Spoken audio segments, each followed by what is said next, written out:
Finalement, à travers tous ces regards que nous avons vus externes qui se portent sur l'entreprise, on voit qu'une entreprise, c'est une entité qui a pour vocation de proposer une offre de produits ou de services en créant de la valeur ajoutée, et il faut que cette valeur ajoutée soit spécifique.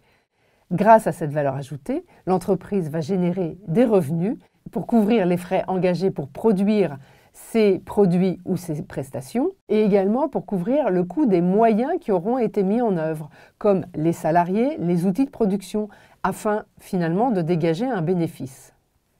Elle crée donc des flux économiques et financiers et de la valeur si ce qu'elle vend est finalement supérieur à ce qu'elle engage pour vendre et surtout pour fonctionner.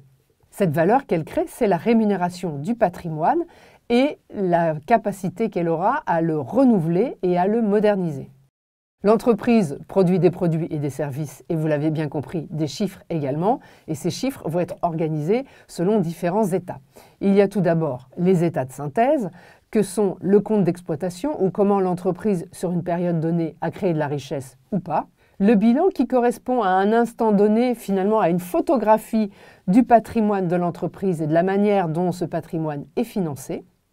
Si on fait un rapport entre le bilan et le compte d'exploitation explique la création de richesse de l'entreprise entre deux bilans. Et le deuxième bilan va montrer effectivement que l'entreprise s'est enrichie ou appauvrie depuis le précédent bilan à travers la création de valeur qu'expose le compte d'exploitation. Les sociétés cotées doivent faire une publication trimestrielle de ces deux éléments, bilan et compte d'exploitation. Les autres sociétés ne le font qu'une fois par an.